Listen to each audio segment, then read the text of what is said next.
Mas, bagaimana hubungan dengan anak saya yang sekolah pesantren? Ini mau nanya sudah bersuci atau belum.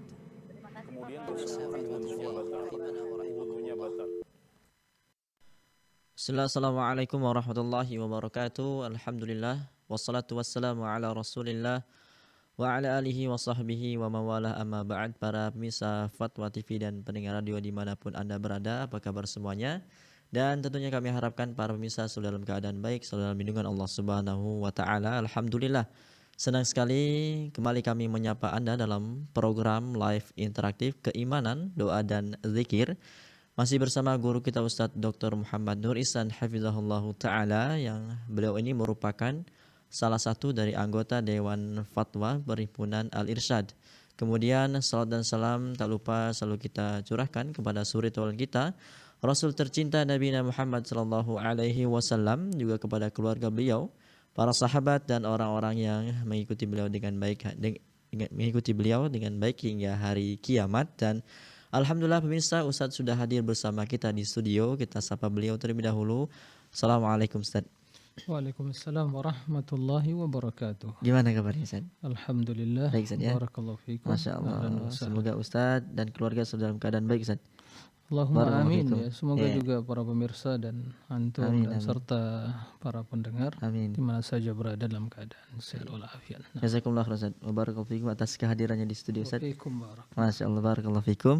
Alhamdulillah pemirsa, Ustadz dalam keadaan sehat dan dalam keadaan baik. Tentunya kita selalu doakan asatizah kita, guru-guru kita, semoga Allah Subhanahu wa taala senantiasa memberikan kepada mereka kesehatan, umur yang berkah, agar senantiasa memberikan manfaat, ilmu yang bermanfaat untuk kita semua.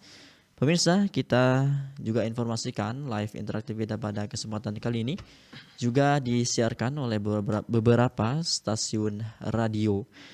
Ada Radio Binbas Yogyakarta, Radio Sahabat Tegal, Radio MDFM Probolinggo, ada Radio Hang FM Batam, ada Radio Amuba Pangkal Pinang, Radio Sago FM Sumatera Barat, kemudian Radio Gema FM Bontang, Radio Tuah FM Riau, dan Radio Mas FM Seragen. Kami ucapkan jazakumullah khairan wa barakallahu fikum atas partisipasinya menyebar luaskan live interaktif kita pada kesempatan kali ini. Dan kami juga mengajak Anda untuk bergabung, bertanya secara langsung kepada Ustadz melalui layanan interaktif kami di 033154460087. Dan kami harapkan tentunya pertanyaan bersesuaian dengan tema kita, yaitu keimanan, doa dan zikir. Kita minta Ustadz untuk menyampaikan nasihat pembuka Ustadz. Nah, syukran lak. Ya, barakallahu. Bismillahirrahmanirrahim. Assalamualaikum warahmatullahi wabarakatuh. Alhamdulillah wassalatu wassalamu ala Rasulillah wa alihi wa sahbihi wa man wala wa ba'du. Para pemirsa dan juga para pendengar yang semoga senantiasa dalam lindungan Allah Azza wa Jalla. Pada hari ini kita berada di tanggal 3 Dzulqa'dah. Tanggal 23 bulan 5 2023. Tanggal 3 Dzulqa'dah. Artinya kita telah memasuki salah satu dari bulan haram. Di dalam Al-Quran Allah Subhanahu wa taala menjelaskan bahwa ada 4 bulan haram yang memiliki kedudukan di sisi Allah Subhanahu wa taala sebagaimana dijelaskan oleh Allah Tabaraka wa taala. Qala subhanahu inna iddatash syuhuri 'indallahi 12 syahran fi kitabillah yawma khalaqas samawati wal ard minha arba'atun hurum dzalika ad-dinul qayyim fala tadhlimu fihinna anfusakum. Dalam surat dalam surah At-Taubah ayat 36. Yang artinya sesungguhnya bilangan bulan di sisi Allah Azza wa Jalla 12 bulan yang telah tertulis di Lauhil Mahfuz. Pada hari diciptakan langit dan bumi. 4 di antara bulan tersebut yaitu dinamakan dengan bulan haram, Asyhurul Hurum, yaitu Dzulqa'dah, Dzulhijjah, Muharram, dan bulan Rajab. Kata Allah, dzalika ad-dinul qayyim, itulah agama yang benar. Kemudian kata Allah Subhanahu wa taala, fala tadlimu fihinna anfusakum. Janganlah kalian menzalimi diri kalian pada bulan-bulan tersebut. Yang menjadi catatan kita pada kesempatan kali ini, bahwa 4 bulan yang dinamakan oleh Allah bulan haram, Asyhurul Hurum, Dzulqa'dah, Dzulhijjah, kemudian Muharram dan bulan Rajab, ini memiliki kedudukan yang mulia di sisi Allah Subhanahu wa taala. Memiliki kedudukan yang tinggi yang diagungkan oleh Allah. Begitu juga oleh Rasulullah sallallahu alaihi wasallam. Oleh karena itu, kita harus memahami apa saja hal yang harus diperhatikan agar kita tidak melanggar aturan Allah, dan juga aturan agama yang mulia ini. Di dalam ayat tersebut dijelaskan, minha arba'atun hurum, 4 bulan haram. Kemudian di akhir ayat disebutkan, fala tadlimu fihinna anfusakum. Jangan kalian menzalimi diri kalian pada bulan-bulan tersebut. Kezaliman dalam ayat ini mencakup berbagai kezaliman. Kezaliman kepada diri sendiri dengan melakukan perbuatan dosa atau meninggalkan kewajiban, atau menzalimi orang lain, atau kezaliman yang lebih besar, kezaliman kepada Allah, berbuat kesyirikan. Artinya kebaikan di bulan-bulan haram ini diperlipat gandakan, sebagaimana juga kejahatan juga semakin besar, semakin berbahaya, karena bulan-bulan haram adalah bulan yang mulia. Oleh karena itu, yang harus kita lakukan di bulan-bulan haram, hendaklah tetap meningkatkan ibadah kepada Allah Subhanahu wa taala. Salat wajib pada waktunya, salat sunnah, puasa, Senin Kamis, Ayyamul Bid dan yang lainnya. Kemudian qiraatul Quran, berzikir, dan melakukan berbagai kebajikan, dan waspada dari perbuatan dosa, karena sesungguhnya dosa di bulan-bulan haram ini itu juga sangat dahsyat akibatnya, dan juga sangat besar kemurkaan Allah Subhanahu wa taala kepada para pelakunya. Semoga Allah Subhanahu wa taala memberikan taufik dan pertolongan kepada kita semua untuk bisa memanfaatkan waktu-waktu kita di hari-hari yang mulia, di bulan-bulan yang mulia, dalam rangka meningkatkan iman dan takwa kepada Allah Subhanahu wa taala. Demikian, mudah-mudahan bermanfaat. Nah, Barakallahu fiikum Ustaz. Jazakumullah khairan. Ya, demikianlah para pemirsa Fatwa TV dan pendengar radio, nasihat pembuka dari Ustadz berkaitan dengan bulan-bulan haram. Semoga Allah Subhanahu wa taala memberikan atau senantiasa memberikan hidayah dan taufik kepada kita agar bisa memperbanyak ibadah di bulan haram ini, dan juga agar dapat meninggalkan segala bentuk kemaksiatan kepada Allah Subhanahu wa taala. Kembali kami mengajak Anda pemirsa untuk bergabung bersama kami, bertanya secara langsung kepada Ustadz melalui layanan interaktif kami di 0331 544 6087, 0331 544 6087. Tema kita pada perjumpaan ini adalah keimanan, doa, dan zikir. Kami juga informasikan kepada pemirsa yang nantinya bergabung bersama kami melalui layanan interaktif untuk mengecilkan terlebih dahulu volume TV-nya atau volume live streaming-nya, karena nanti akan mengganggu jaringan.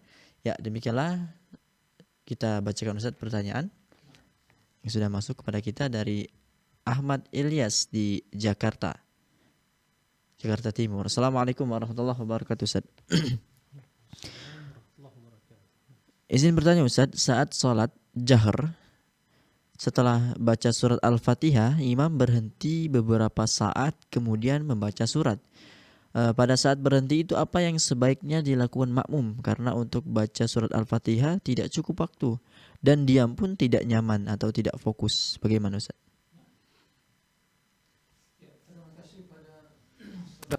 Ahmad Ilyas ya, barakallahu fi atas pertanyaan. Dalam kondisi solat berjamaah di waktu solat jahar, begitu imam ya selesai membaca Al-Fatihah, kemudian masih ada ya jeda waktu sebelum dia membaca surat, maka apa yang harus dibaca oleh makmum? Dalam hal ini sebagaimana yang dijelaskan bahwa membaca surah Al-Fatihah bagi makmum juga rukun.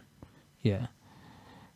Maka dalam hal ini begitu ada sakta, yaitu durasi waktu jeda antara imam membaca surat yang lain, maka dimanfaatkan untuk membaca surah Al-Fatihah. Karena di waktu imam sedang membaca Al-Fatihah kita mendengarkan. Nah, sementara membaca Al-Fatihah adalah rukun. Nah, oleh karena itu ya jangan berdiam diri saja. Kemudian bagaimana kalau seandainya durasi waktu tidak mencukupkan untuk membaca Al-Fatihah? Tidak ada masalah. Ya, baca Al-Fatihah, kemudian jika belum selesai dilengkapi saja setelah itu ya mendengarkan bacaan imam begitu membaca surat yang lain. Seperti itu. Nah, demikian wallahu a'lam. Barakallahu fiikum Ustaz. Bagaimana kalau begini Ustaz, kalau mengikuti bacaan imam ketika membaca Al-Fatihah tadi, misalnya imam alhamdulillahirabbil alamin kemudian alhamdulillah membaca, Tidak. itu bagaimana? Al-Quran menyebutkan bahwa idza quri'a al-Quran fastami'u lahu wa ansitu. Apabila dibacakan Al-Quran maka didengarkan. Al-Fatihah ya bagian dari Al-Quran, maka didengarkan bacaan imam. Tapi bila nanti ada sakta, yaitu durasi jeda waktu antara selesai membaca Al-Fatihah dan sebelum membaca ayat, maka ini dimanfaatkan untuk baca Al-Fatihah. Ya, kendati para ulama menyebutkan tentang masalah membaca Al-Fatihah dalam solat jahriyah. Apakah cukup bacaan imam itu bacaan bagi makmum? Nah, adapun masalah solat sirriyah jelas semua harus membaca, begitu. Nah, oleh karena itu seorang ya berusaha untuk membaca, ya keluar dari perbedaan para ulama dalam hal ini. Yang jelas Al-Fatihah itu adalah rukun dari solat. Bagaimanapun seorang berusaha membacanya. Nah, dan jika ada waktu durasi waktu yang cukup ya alhamdulillah bisa lengkap dibaca. Jika tidak tetap dibaca kemudian sampai menyelesaikan baca Al-Fatihah tadi. Adapun di waktu imam sedang membaca Al-Fatihah ya kita dengarkan, tidak mengikuti bacaan imam. Nah, atau begitu membaca kita membaca juga tidak. Nah, demikian Allah. Ya, jazakallahu khairan, barakallahu fikum. Dan demikianlah kepada saudara Ahmad Ilyasa, jazakumullah khairan barakallahu fikum atas pertanyaannya, dan semoga Allah Subhanahu wa taala senantiasa memberikan hidayah dan taufik kepada yang bertanya, keluarga dan pemirsa sekalian. Kembali kami mengajak Anda di kesempatan yang ada ini untuk bertanya langsung kepada Ustadz melalui layanan interaktif kami di 0331 544 6087, 0331 544 6087. Kembali kita bacakan Ustadz pertanyaan dari Fakhrul di Kepulauan Riau. Assalamualaikum warahmatullahi wabarakatuh Ustadz. Ustadz izin bertanya, apakah setiap rumah atau tempat yang kosong itu ada hantunya Ustadz, atau sudah pasti ada hantunya? Taib, ya. Apa itu hantu itu? Hantu ya. Mungkin syaitan atau jin begitu ya. Tapi istilah kita hantu gitu ya, menakutkan gitu ya. Ya, pertama ya tidak mesti seperti itu ya. Tapi yang jelas rumah yang tidak ada penghuninya, kosong ya, berhari-hari atau mungkin berminggu dan bulan-bulan, maka jelas kekosongan itu pasti akan ada ya makhluk mungkin halus yang akan ya menempatinya.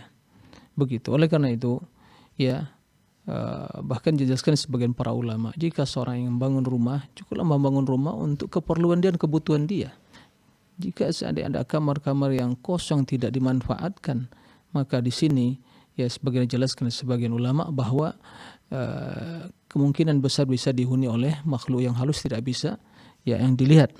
Oleh karena itu ya kita katakan juga tidak pasti seperti itu. Jika rumah tersebut rumah yang dibacakan Al-Quran, ya tentu makhluk-makhluk yang halus, yang jahat, yang ya tentunya akan ya lari dari rumah tersebut.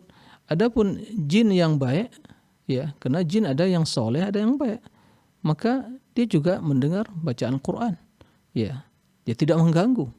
Nah, intinya adalah ya bisa jadi itu akan dihuni oleh makhluk halus ya, atau istilah kita hantu, tapi hantu itu ya istilah yang udah konotasinya itu ya itu sesuatu yang menakutkan atau sesuatu yang mengganggu kan begitu.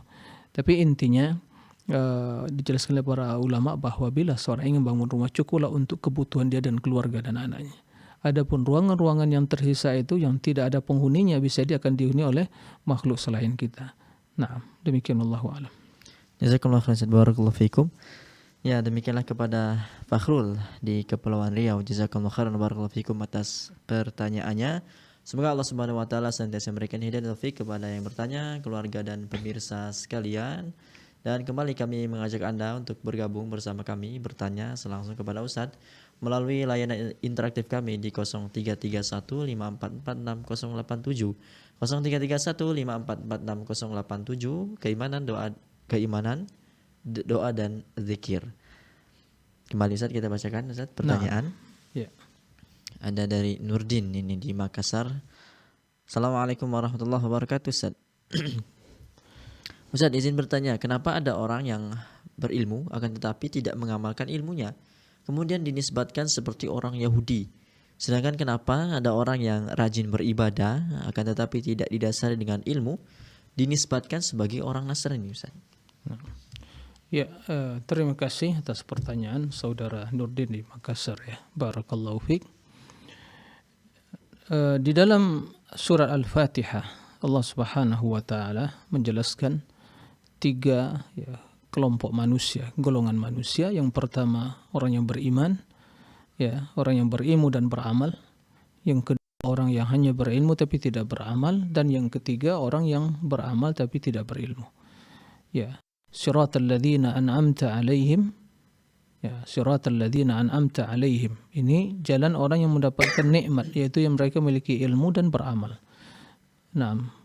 Ghairil maghdubi 'alaihim waladdallin, bukan jalan orang yang dimurkai dan bukan pula jalan orang yang sesat. Para ulama tafsir menjelaskan bahwa orang yang dimurkai itu adalah kaum Yahudi dan orang-orang yang mengikuti tata cara mereka atau pola hidup kaum Yahudi. Yang dominan di kalangan Yahudi itu mereka memiliki ilmu. Mereka orang yang cerdas, memiliki ilmu, bahkan mengetahui kebenaran itu akan datang dan akan diutus Nabi di akhir zaman. Nah, begitu diutus dan mereka telah mengetahui kabar gembira, berita tentang pengutusan Nabi, begitu mereka mengetahui, mereka mengingkari, bahkan menutupi berbagai kabar gembira yang ada dalam kitab-kitab mereka. Tidak mau mengikuti dengan alasan ini kok keturunan Arab, sementara mereka menginginkan dari Bani Israel juga, kaum Yahudi. Mereka tinggalkan kebenaran itu. Nah, jadi mereka mengetahui tapi tidak mengamalkan, tidak mengikuti. Nah, oleh karena itu setiap orang yang memiliki ilmu dan tidak mengamalkan ilmunya, pada dirinya ada karakter orang Yahudi tersebut. Begitu. Nah, kemudian yang ketiga kelompok yang beramal, semangat beramal, tapi hanya bermodalkan semangat, tidak berilmu. Maka dia sesat. Maka setiap orang yang setiap orang yang beramal tidak landaskan ilmu, hanya turun-temurun saja, warisan nenek moyang, para leluhur, begitulah ajaran nenek moyang kami. Itulah budaya kami. Itu bukan agama, Maka banyak kesesatan dalam diri mereka, banyak kesesatan dalam perbuatan mereka, banyak penyimpangan. Itu yang terbukti. Di masyarakat yang semangat beribadah tapi tidak semangat berilmu, maka banyak penyimpangan yang terjadi. Tata cara ibadahnya lah, atau macam-macam hal-hal yang tidak sesuai dengan sunnah Nabi SAW. Maka mereka sesat. Dan itu pola hidup atau tata cara ibadah orang Nasrani. Mereka sungguh-sungguh ibadah, sampai disebut dalam Al-Quran, wa rahbaniyatan ibtada'uha ma katabna alaihim illa ibtigha'a ridwanillah. Rahbaniyah itu semangat beribadah, rahbaniyah. Mereka semangat ibadah, bermeditasi, semangat ibadah. Tapi ternyata itu kata Allah, ma katabna alaihim, tidak kami wajibkan hal itu kepada mereka. Mereka mengada-ngada. Nah, tidak melandaskan ilmu. Maka mereka sesat. Oleh karena itu, kata para ulama, barang siapa yang rusak dari kalangan ahli ilmu, maka ada kesamaan dengan kaum Yahudi. Barang siapa yang rusak dari ahli ibadah, ada kesamaan dengan kaum Nasara. Karena itulah karakter mereka. Maka siapa yang selamat? Yang berilmu dan mengamalkan. Itulah orang-orang yang diberi karunia oleh Allah, yaitu orang yang mendapatkan nikmat para nabi, para anbiya, para siddiqin, para syuhada wassalihin. Nah, begitu. Jadi itu maksud dari apa yang dijelaskan oleh Allah, oleh para ulama, bahwa orang-orang yang beramal tidak mengamalkan ilmunya, dalam dirinya ada karakter orang Yahudi. Sebaliknya beramal tanpa ilmu, dalam dirinya ada karakter orang-orang Nasara yang sesat. Nah, keduanya tersesat dan tercelah, terkutuk. Yang mendapatkan hidayah adalah orang yang berilmu, yang benar ilmunya, dan mengamalkan ilmunya, amalan yang sesuai dengan ilmu, dan ilmu yang membuahkan amalan. Nah, demikian, wallahu a'lam. Barakallahu fikum Ustaz, jazakallahu khairan. Ya, demikianlah kepada saudara Nurdin di Makassar, jazakallahu khairan, barakallahu fikum atas pertanyaannya. Dan alhamdulillah sudah ada penelpon Ustaz yang bergabung. Kita sambut terlebih dahulu, ada Bu Rosmini di Pacitan. Assalamualaikum warahmatullahi wabarakatuh. Waalaikumsalam warahmatullahi wabarakatuh. Ya, silakan Ibu. Ya. Assalamualaikum warahmatullahi wabarakatuh, Ustaz. Waalaikumsalam warahmatullahi wabarakatuh. Ini mohon maaf, saya melanjutkan pertanyaan saya minggu yang lalu itu, Ustaz. Mohon saya dibenarkan atau bacaan saya ini nanti dibenarkan, Ustaz. Kalau nanti ini ada yang salah bagaimana, terus kalau untuk meruqyah diri sendiri apa juga bagaimana mengamalkannya, juga kalau untuk ibu saya yang sedang stroke itu bagaimana mengamalkannya. Saya baca, Ustadz, ya. Iya. Bismillahi arkika min kulli sayin yu'dika min syarri kulli nafsin au ngainin hasidillahu yasfika. Bismillahi arkika. Ada. Artinya? Iya. Ya. Ada tadi kalimatnya yang kurang tepat, itu yang mana, min syarri kulli nafsin au ainin hasidin Allahu yashfika. Allahu yashfika. Jadi Allah yang menyembuhkanmu, ya, semoga Allah menyembuhkanmu. Jadi setelah kalimat ainin hasidin atau aini hasidin, aini hasidin, kemudian setelah itu koma di situ, kemudian Allahu yashfika, Allah yang menyembuhkanmu. Nah, bismillahi arqika, ya. Hasidin ya, Ustaz, ya. Iya. Ainin hasidin Allahu yashfika. Iya, betul, ya, nah. Terima kasih, Ustaz. Iya, jazakallahu khairan. Ya. Cukup Ibu? Artinya bagaimana? Ya, artinya ya bismillah, dengan nama Allah arqika. Ya, saya meruqyamu. Ya, itu dengan membacakan zikir-zikir atau ayat gitu ya, atau berusaha untuk membaca meruqyah, ya. Min kulli syai'in yu'dzik, dari segala sesuatu yang menyakitimu. Ya. Ya, yang buat dia sakit. Dari kejahatan. Dari kejahatan setiap jiwa, ya, atau mata yang hasad, ya, karena pandangan mata itu akan berbahaya, ya, bila mata yang dengki, yang hasad melihat sesuatu, ya, karena mata itu apabila melihat sesuatu yang menakjubkan, ya, yang dipenuhi dengan hasad, kedengkian, itu akan bisa mempengaruhi yang dilihat. Dia akan bisa sakit, bahkan bisa menyebabkan kematian, kan begitu. Maka kita, ya, berlindung dari yang seperti Allah yang yashfik, Allah yang akan menyembuhkanmu. Bismillahi arqiq, dengan nama Allah, ya, aku meruqyamu, begitu. Nah. Mohon maaf, saya ulang sekali lagi Arabnya, Ustaz. Ya, nah. Bismillahi arkika min kulli sayin yu'dika min syarri kulli nasin au ngainin hasidin Allahu yasfika. Bismillahi arkika. Nah, ya. Alhamdulillah. Ya, betul, Bu. Nah, betul, nah. Terima kasih, jazakallahu khairan. Barakallahu fiik. Semoga, ya, disembuhkan yang sakit dan juga yang sehat dijaga oleh Allah Subhanahu wa taala. Kalau mengamalkannya dipegang yang sakit atau cuma dibaca itu? Ya, bisa diusap yang sakit tadi, kemudian dibaca. Nah, seperti itu, sebagaimana Nabi SAW. Ya. Apa enggak? Diusap yang sakit tadi, tempat-tempat yang sakit, ya. Nah, dan ditiup dulu baru diusapkan gitu apa? Bisa juga begitu, mungkin baca Al-Fatihah dan yang lainnya, dan doa-doa yang lain. Ya. Al-Fatihah juga bisa dibaca, di ruqyah juga baca Al-Fatihah, kemudian juga al-muawwidzatain, qul a'udzu birabbil falaq, qul rabbin nas, kemudian setelah itu bisa ditiupkan, Iya. kemudian ya diiringin dengan zikir ini, ya ruqyah yang baru disampaikan tadi. Ya, Nah. terima kasih Ustaz. Saya kebawakan. Barakallahu. Assalamualaikum Waalaikum. warahmatullahi wabarakatuh. Waalaikumsalam warahmatullahi wabarakatuh. Ya, jazakillah khairan barakallahu fiik kepada Ibu Rosmini atas pertanyaannya, dan semoga Allah Subhanahu wa taala ya menyembuhkan segala macam penyakit yang menimpa Ibu atau ibu dari Ibu Rosmini tadi, dan menjaga Ibu dan Ibu Rosmini. Ya, demikianlah pemirsa, kembali kami mengajak Anda untuk bergabung bersama kami untuk bertanya langsung kepada Ustadz melalui layanan interaktif kami di 0331 544 6087, 0331 544 6087, keimanan, doa dan zikir.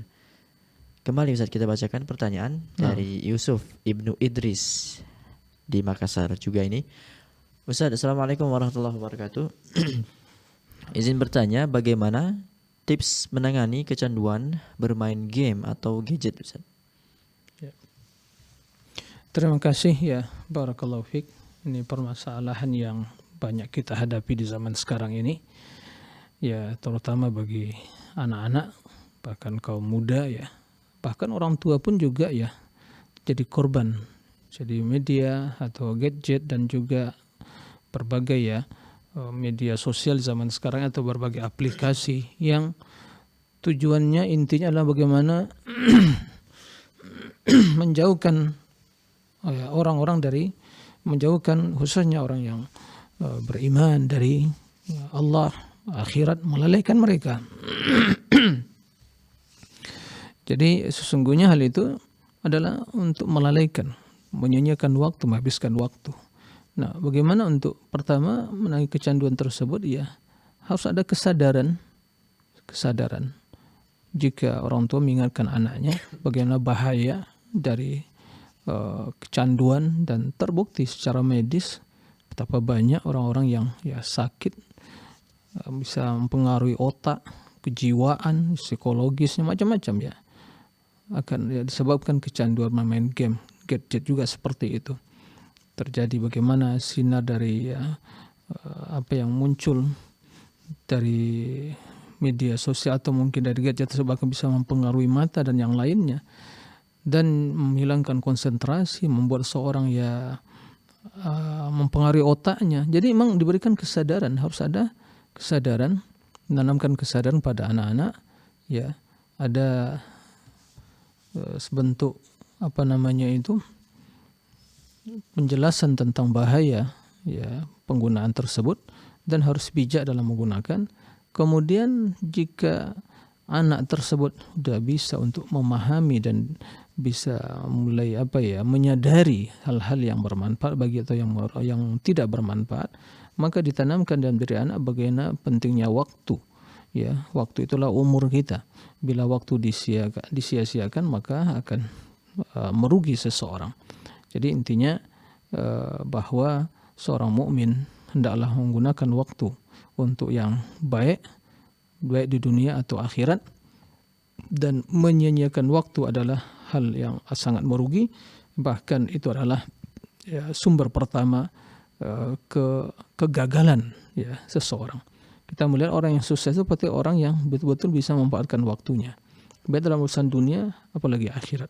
Dan orang yang gagal itu orang yang betul-betul menyita waktu, sehingga menyita waktu menyebabkan dia terjerumus ke dalam berbagai kejahatan, terlebih lagi bila ya mengikuti hawa nafsu dan juga terpengaruh dengan lingkungan atau teman pergaulan. Nah, jadi perlu kesadaran, edukasi kepada anak-anak tentang bahaya game dan juga permainan yang seperti itu. Nah, demikian wallahu a'lam.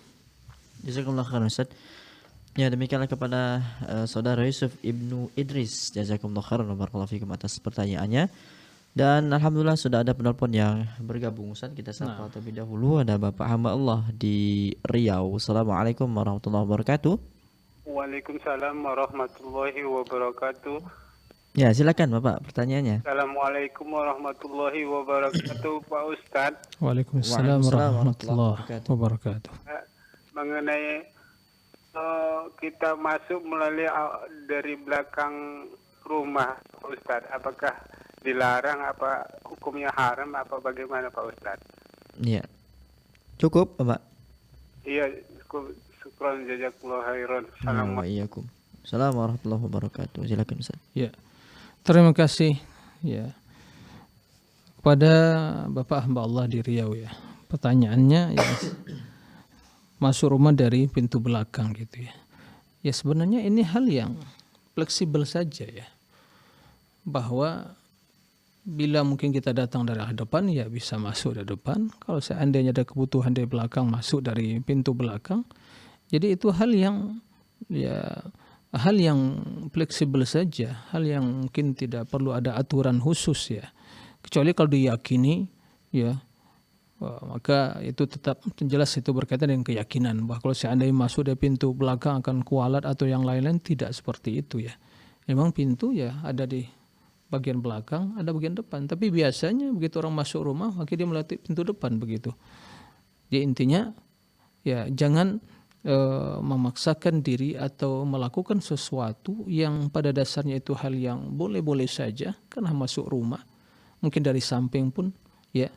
Kalau dari belakang misalnya ada tamu, mungkin laki dan wanita, mungkin di belakang mungkin untuk wanita, depan untuk laki, ya, tidak ada masalah, atau dari samping.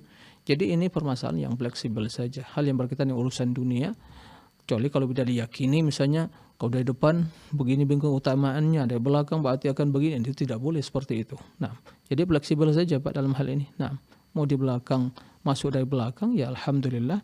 Dari pintu depan, ya alhamdulillah. Nah, demikian wallahu a'lam. Yang penting masuk rumah tetap baca ya doanya, begitu. Nah, Mending rumah, jangan rumah orang lain Ustaz. ya tidak boleh. Rumah orang lain pun dari depan tidak boleh, apalagi di belakang kan begitu ya. Nah, itu mencuri namanya itu. Tanpa izin. Ya. Jazakumullah khairan, barakallahu fikum. Ya, demikianlah Bapak hamba Allah di Riau. Jadi tidak mengapa ya masuk masuk rumah dari pintu belakang.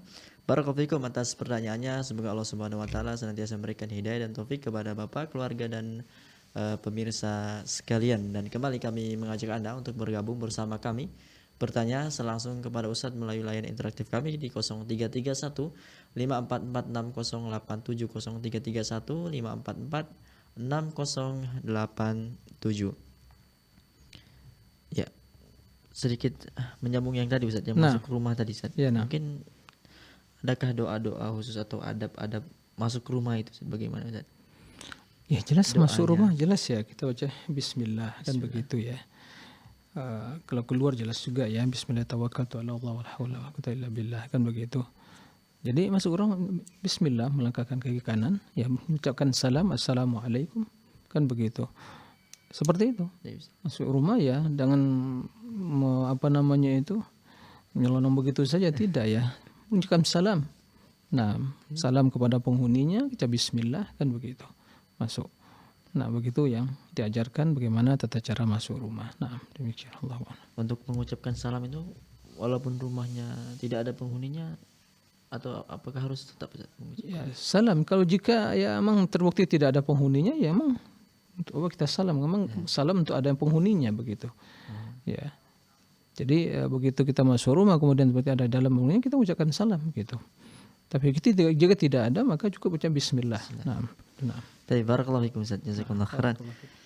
Ya, demikianlah sedikit menyambung ya pertanyaan Bapak hamba Allah tadi di Riau. Tentunya jangan lupa untuk membaca doa dan perhatikan adab-adabnya ketika masuk rumah. Dan kembali kami mengajak Anda untuk bergabung bersama kami.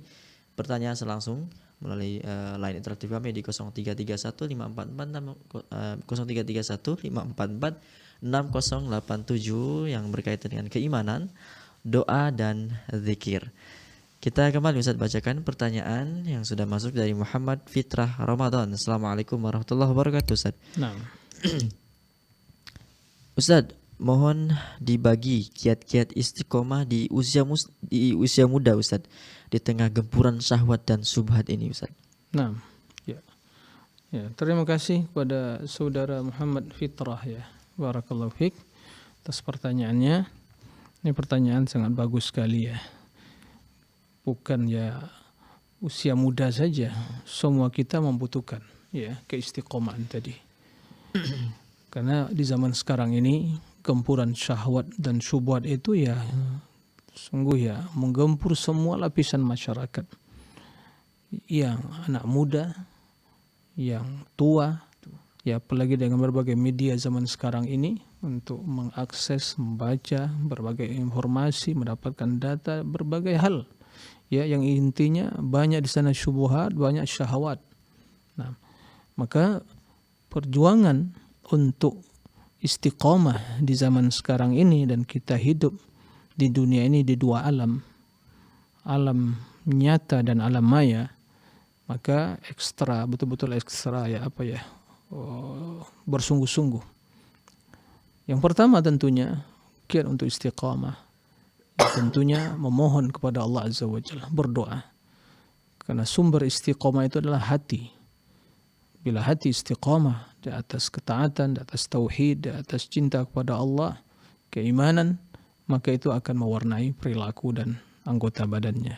Nah, maka doa yang banyak diucapkan Nabi di waktu sujud dalam memohon kepada Allah keteguhan hati. Ya muqallibal qulub, tsabbit qalbi ala dinik. Wahai zat yang membolak-balikkan hati, yaitu Allah, teguhkan hatiku, kokohkan hatiku di atas agamamu. Ini yang pertama, berdoa kepada Allah Azza wa Jalla. Yang kedua, ya selain berdoa, tentu kita berusaha melakukan sebab-sebab keistiqomahan. Yang selanjutnya untuk ya hidup bersama Al-Quran, memperbanyak baca Al-Quran, karena Al-Quran ya kitab hidayah, menunjuki kepada kebaikan. Inna hadzal Quran yahdi lillati hiya aqwam. Sesungguhnya Al-Quran ini menunjuki kepada seluruh yang terbaik. Dan kaitannya dengan Al-Quran juga, baca Al-Quran memperbanyak zikir, ya. Zikrullah Azza wa Jal yang akan mendekatkan diri kepada Allah, mendekatkan kepada akhirat, yang menanamkan dalam diri kita cinta kepada kebaikan. Jadi ini harus terus dilakukan. Apalagi doa-doa dan zikir-zikir pagi petang, banyak di sana doa-doa yang memohon keteguhan hati, ketetapan hati, ya, mohon taufik pada Allah Subhanahu wa taala. Kemudian untuk membekali diri dengan ilmu. Karena kalau syubhat itu berkaitan dengan keilmuan, maka membekali diri dengan ilmu untuk menepis berbagai syubhat harus belajar. Ilmu yang dipelajari ilmu apa? Ya ilmu Al-Quran, ilmu sunnah. Ya, bukan ilmu ya perdebatan atau filsafat dan yang lain, tidak, bukan ilmu dunia. Karena ilmu dunia tidak bisa menepis syubhat. Ya. Jadi ilmu agama tentang akidah, ya, kesesatan itu berkaitan masalah akidah dan keyakinan banyaknya. Dan itu sangat berbahaya. Maka dipelajari ilmu tentang hal itu, sunnah Nabi alaihi salatu wassalam. Kemudian ya harus memiliki atau untuk belajar sabar, membekali diri dengan sabar, karena syahwat ya dihadapi dengan kesabaran. Nah, makanya Allah Subhanahu wa taala menyebutkan sifat orang-orang yang menjadi panutan umat, yaitu para imam panutan adalah mereka yang sabar dan mereka yang berilmu, yaitu iman, yakin. Qala subhanahu wa ja'alna minhum a'immatan yahduna bi amrina lamma sabaru wa kanu bi ayatina yuqinun. Kami jadikan di antara mereka itu imam, para panutan umat, ya, tokoh masyarakat. Kemudian bagaimana sifat mereka? Lamma sabaru, tatkala mereka bersabar, ya, wa kanu bi ayatina yuqinun, dan dengan mereka yakin dengan ayat kami karena keilmuan mereka sehingga yakin dan sabar. Nah, sabar untuk menepis syahwat, kemudian ilmu untuk menepis berbagai syubhat. Dengan kedua hal itu maka akan diraih keutamaan dan kemuliaan di dunia ini. Nah, yang selanjutnya yang harus diperhatikan untuk selektif dalam mencari teman, ya, sahabat, baik di dunia maya atau dunia nyata, apalagi dunia maya zaman sekarang ini. Ya, mungkin seorang bersahabat, berteman di dunia nyatanya mungkin hanya bisa dihitung jari. Ya, tapi kalau di dunia maya yang tanpa batas, ya itu mungkin ribuan, atau mungkin ya dalam grup-grup atau berbagi dia bisa meliputi. Ya, oleh karena itu waspada siapa yang kita temani, siapa yang tempat kita berinteraksi, berkomunikasi, ya itu harus kita ketahui. Jika tidak, ini akan sangat berbahaya. Betapa banyak ya teman yang jelek itu bahkan menjerumuskan orang yang temannya kepada kejahatan. Nah, kemudian yang selanjutnya adalah untuk menutup berbagai celah-celah yang akan menjerumuskan ke dalam kesesatan tersebut. Jadi jangan memberanikan diri untuk membuka atau mungkin mengklik atau hal-hal yang link-link yang mungkin menjurus kepada kemaksiatan dan juga syubhat tersebut. Jika kita berinteraksi berselancar di dunia maya, bukalah situs-situs yang bermanfaat, link yang bermanfaat, dan tidak menghabiskan waktu kita di dunia atau berselancar dunia maya tersebut. Cukup untuk seperlunya sebagai kebutuhan. Nah, itu yang di antara hal yang harus diperhatikan untuk istiqamah. Kemudian tetap harus berdoa kepada Allah Azza wa Jalla. Nah, demikian wallahu a'lam. Barakallahu fikum, jazakallahu khairan.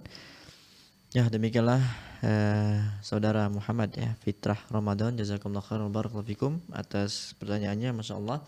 Semoga Allah Subhanahu wa taala senantiasa memberikan hidayah dan taufik kepada kita agar senantiasa beristiqomah di jalan agama ini. Dan kembali pemirsa, kami mengajak Anda di sisa waktu yang ada ini untuk bergabung bersama kami, bertanya langsung kepada Ustadz melalui layanan interaktif kami di 0331 5446087, 0331 5446087, keimanan, doa dan zikir. Kembali Ustaz, kita bacakan pertanyaan. Dari Erlin Jufri. Assalamualaikum warahmatullahi wabarakatuh, Ustaz. Assalamualaikum warahmatullahi wabarakatuh. Izin bertanya, bagaimana cara kita mengetahui amalan kita ini sudah diterima atau tidak, Ustaz? Jika saya sudah berusaha istiqomah di setiap amalan, namun masih ada saja yang selalu mengganjal perasaan di hati. Apakah itu efek dari dosa di masa lalu atau cuma tipu daya setan, Ustaz? Bagaimana? Nah, terima kasih pada saudara Erlin barakallahu fi atas pertanyaan. Jadi bagaimana mengetahui bahwa amalan itu diterima? Pertama yang harus kita pahami, kita berusaha, kewajiban kita adalah untuk melakukan ibadah yang berkualitas, ibadah yang memenuhi syarat keikhlasan dan mengikuti tuntunan Nabi alaihi salatu wassalam. Ini wajib. Nah, ini amalan yang berkualitas. Masalah amalan diterima itu kembali kepada Allah. Kewajiban kita bukan mengetahui diterima atau tidaknya. Kewajiban kita bagaimana amalan tersebut terlaksana sesuai dengan aturan atau kehendak Allah dan juga tuntunan Rasulullah SAW. Bila itu telah dilakukan, maka absyir, hendaklah berharap kepada Allah Azza wa Jalla.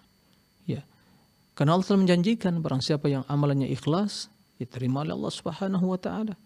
Barang siapa amalan mengikuti sunnah Nabi, diterima. Jika tidak, ditolak. Nah, begitu. Jadi keikhlasan itu masalah niat, itu harus dijaga. Kemudian mengikuti sunnah Nabi. Mengikuti sunnah Nabi. Ini sering kita sampaikan karena ini permasalahan yang sangat urgent dalam hidup seorang muslim. Kita semua beribadah. Ada muslim yang tidak beribadah. Ada muslim yang tidak sholat. Kalau tidak sholat bukan muslim. Dia beribadah. Semangat beribadah. Setiap saat kita beribadah. Nah, maka bila ibadah tidak sesuai dengan tuntunan agama syariat, maka ditolak oleh Allah Subhanahu wa taala. Nah, capek, habis waktu, tenaga, duit dan seterusnya, tapi tidak ada nilainya. Kenapa? Tidak ikhlas dan tidak mengikuti itu Nabi SAW. Kemudian, syarat-syarat dan rukunnya dipenuhi. Nah, setelah itu dilakukan, itulah namanya amalan yang berkualitas. Kita serahkan kepada Allah. Karena Allah mengatakan, innama yataqabbalullahu minal muttaqin. Allah menerima amal orang bertakwa. Yaitu ikhlas dan mengikuti sunnah Rasulullah SAW. Nah, seperti itu. Karena tidak demikian, orang yang beriman, bila mereka telah berbuat yang terbaik, tetap masih ada di hati mereka kekhawatiran, amalan tersebut ditolak oleh Allah Subhanahu wa taala. Adanya kekhawatiran dalam diri kita bahwa amalan tersebut ditolak oleh Allah, ini tidak ada masalah. Karena itulah pertanda adanya iman. Karena orang munafikin itu orang yang merasa aman terhadap amalannya. Sombong mereka, amalannya jelek, kemudian merasa aman. Orang yang beriman amalannya berkualitas, tapi mereka merasa atau mereka khawatir amal itu ditolak. Nah, jadi oleh karena itu ya begitu telah melakukan yang terbaik, serahkan kepada Allah Subhanahu wa taala, berdoa diterima oleh Allah. Allahumma taqabbal minna innaka antas samiul alim. Kemudian waktu yang sama kita khawatir itu amalan tersebut tertolak oleh Allah Subhanahu wa taala. Karena diterimanya ibadah itu karunia dari Allah Subhanahu wa taala. Balasan yang Allah berikan terhadap amalan kita karunia dari Allah Subhanahu wa taala. Kita hanya ditugaskan beribadah, lakukan yang terbaik. Seperti itu. Nah, demikian wallahu a'lam. Tapi Ustaz, adapun perasaan yang sering mengganjal di hati mungkin yang dirasakan penanya ini mungkin galau, sedih, demikian Ustaz. Itu apakah karena efek dosa di masa lalu atau cuman tipu daya setan aja Ustaz? Permasalahan galau ya dalam hidup, gelisah, ya kemudian gundah gulana begitu ya dalam hidup, itu ya juga disebabkan karena hati tersebut ya adanya penyakit gitu ya. Jadi hati yang dikotori berbagai penyakit. Ya, penyakit berbahaya itu yang masalah syahwat tadi, dosa tadi. Membuat hati menjadi hitam, bernoda, ya bintikan hitam terus bertambah dan menutupi hati tersebut. Itu membuat seorang itu galau. Ya, hati dan juga jauh dari berzikir kepada Allah. Karena dengan berzikir kepada Allah hati akan menjadi tenang. Ala bidzikrillah tatma'innul qulub. Jika seorang dalam hidup ini tidak pernah baca Al-Quran, tidak pernah berzikir, tidak pernah memohon kepada Allah, kapan dia akan merasakan ketenangan? Kendati dia memiliki kekuasaan, duit dan yang lainnya, tidak tenang hidupnya. Maka ya pertama karena mungkin jauh dari Allah Azza wa Jalla, tidak berzikir. Ya begitu juga kena dosa yang dilakukan. Karena itu terus yang akan menghantui pikiran dia. Gelisah, ada wahsyah, kegersangan, yaitu. Jadi ada hal yang menghantui diri karena perbuatan dosa. Itulah diantara efek ya negatif dari perbuatan dosa tadi. Jadi intinya banyak hal ya. Karena tidak berzikir kepada Allah, jauh dari mengingat kematian, kemudian ya tenggelam dalam berbagai kubangan dosa dan maksiat sehingga menodai hatinya. Itulah yang membuat dia selalu gelisah, galau dalam hidup ini. Nah, demikian Allahu a'lam. Barakallahu fikum Ustaz, jazakumullah khairan. Ya, demikianlah kepada saudara Erlin ya di Makassar, jazakumullah khairan wa barakallahu fikum atas pertanyaannya. Semoga Allah Subhanahu wa taala senantiasa memberikan hidayah dan taufik, keistiqomahan kepada yang bertanya, keluarga dan pemirsa sekalian. Dan di sisa waktu yang ada ini kembali kami mengajak Anda untuk bergabung bersama kami, bertanya langsung kepada Ustaz melalui layanan interaktif kami di 0331544687, 0331544687. Baik Ustaz, kembali kita bacakan pertanyaan dari Putri di Makassar. Assalamualaikum warahmatullahi wabarakatuh Ustaz. Assalamualaikum warahmatullahi wabarakatuh. Ustaz, saya sering sekali menyesal akan perbuatan yang telah saya lakukan, lalu saya bertobat. Tapi dalam jangka waktu beberapa bulan lagi, ya ada penelpon yang bergabung, kita sapa terlebih dahulu Ustaz. Silakan. Ya, ada hamba Allah di Riau. Assalamualaikum warahmatullahi wabarakatuh. Waalaikumsalam warahmatullahi wabarakatuh. Ya, silakan Pak. Assalamualaikum warahmatullahi wabarakatuh Pak Ustadz. Waalaikumsalam warahmatullahi wabarakatuh. Ini Pak Ustadz mengenai penjabaran ayat yang dipakai untuk setiap sholat wajib, ucapan Alhamdulillahirabbil alamin.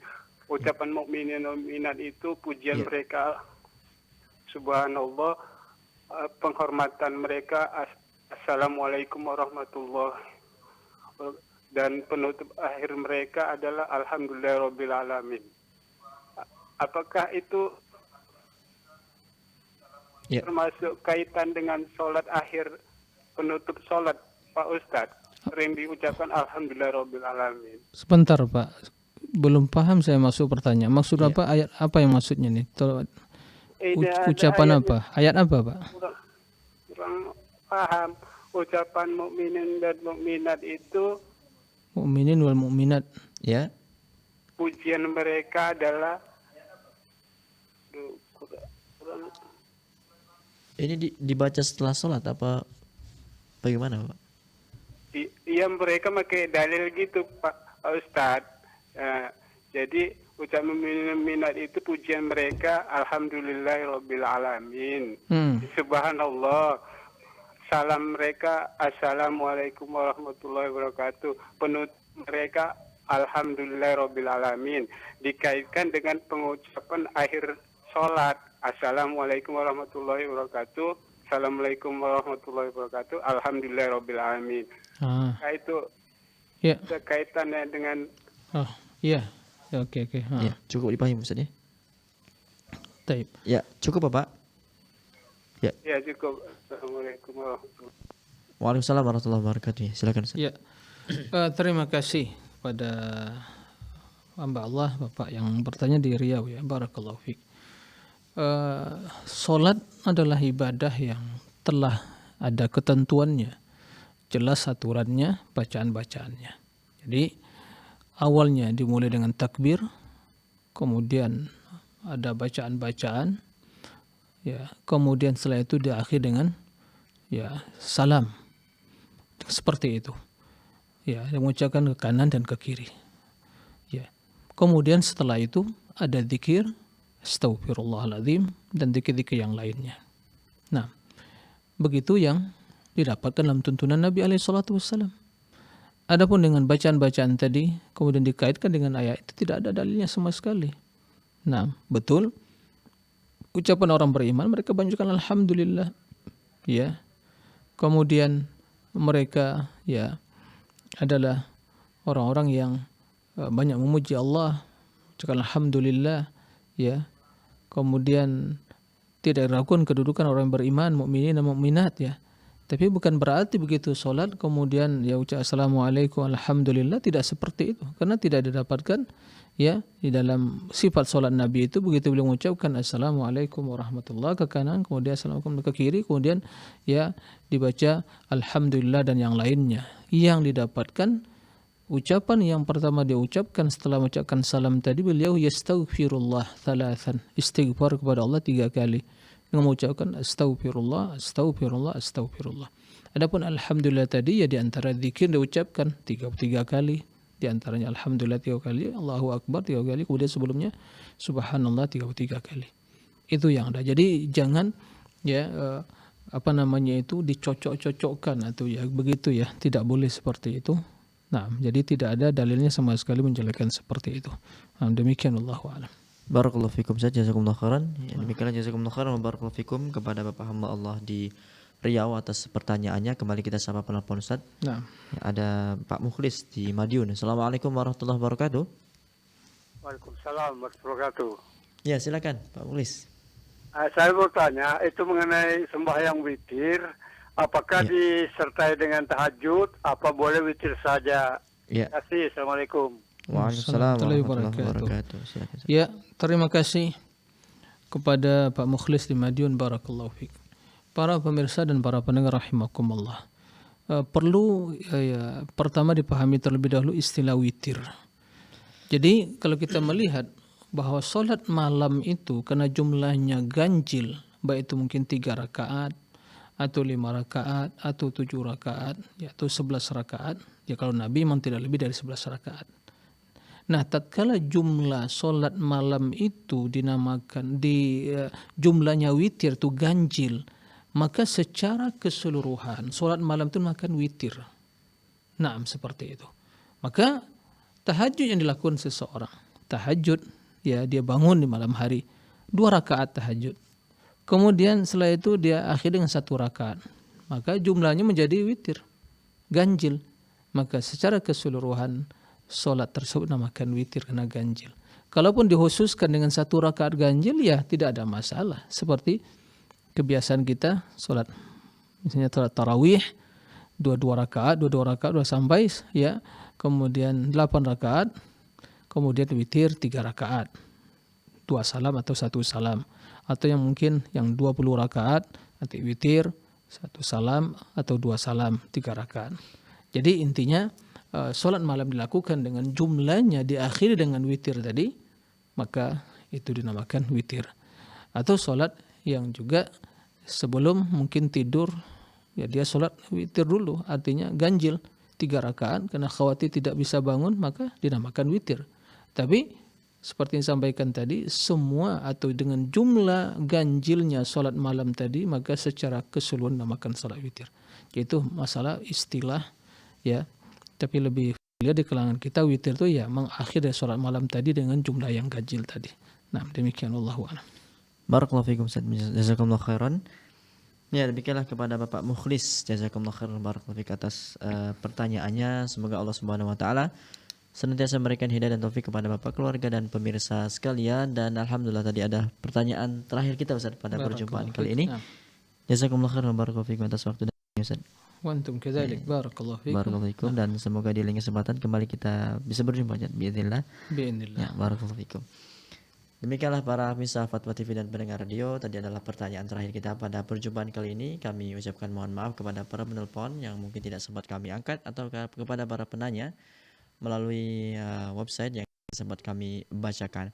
Tapi Anda dapat terus menyaksikan live interaktif Fatwa TV dari Senin hingga Jumat, dan bagi Anda yang ingin mengetahui informasi seputar Fatwa TV, Anda dapat mengunjungi website kami di www.fatwatv.id. Kemudian untuk mengupdate tanya jawab di website kami di www.dewanfatwa.com/tanya jawab. Dan kami juga mengajak kaum muslimin dimanapun berada untuk bergabung bersama kami dalam syiar dakwah Islam di Fatwa TV melalui rekening aktif yang dapat Anda saksikan di layar kaca Anda. Kami mengajak kaum muslimin dimanapun berada untuk bergabung bersama kami dalam syiar dakwah Islam melalui rekening aktif yang dapat Anda saksikan di layar kaca Anda. Dan akhirnya semoga apa yang Ustaz sampaikan pada perjumpaan kali ini bermanfaat untuk kita semua, dapat kita amalkan. Kita akhiri perjumpaan kita dengan doa kafaratul majelis. Subhanakallahumma wa bihamdika asyhadu an la ilaha illa anta astaghfiruka wa atubu ilaik. Wassallallahu ala sayyidina Muhammad. Wassalamualaikum warahmatullahi wabarakatuh. Terus bagaimana hubungan dengan anak saya yang sekolah pesantren? Ini mau nanya Sudah bersuci atau belum?